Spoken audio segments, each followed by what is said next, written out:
Sa gitna ng isang luntiang kagubatan ay may isang pamayanang puno ng masasayang hayop. Ang bawat isa ay may kanya-kanyang talento. Ngunit sa lahat ng hayop, may isa na kilalang kilala dahil sa kanyang napakabilis na patakbo, si Kuneho. Tingnan ninyo ako! Kay bilis kong tumakbo! Wala talagang makakatapat sa akin! Talagang mabilis ka nga, Kuneho. Pero sana'y huwag ka masyadong mayabang. Mayabang! Hindi yun pagyayabang! Katotohanan lang!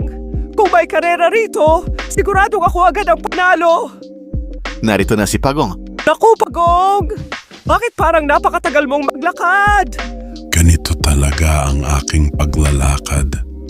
Mabagal man, nakararating pa rin. Kung ako sa'yo, bibilisan ko! Baka abutin ka ng gabi sa paglalakad mo! Hindi mahalaga kung gaano kabilis. Ang mahalaga ay hindi sumusuko. Dahil sa paulit-ulit na pangungutya ni Kuneho, napagdesisyonan ni Pagong na turuan siya ng aral. Kuneho, gusto mo bang makipagkarera sa akin? Halakak ng malakas. Ikaw!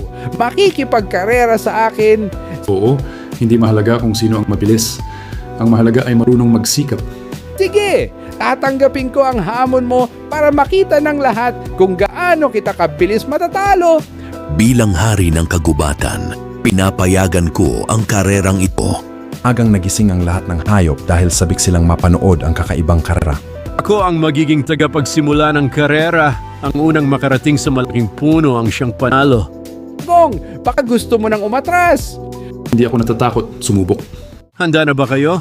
Handa na! Sa 2, 3, takbo! Ang bilis ni Kuneho! Sa isang hakbang lamang. Ilang minuto pa lamang ay napakalayo na ng lamang ni Kuneho. Napakadali naman ito! Siguro nasa simula pa lang si Pagong. Napakalayo pa niya. Maaari pa akong maglaro.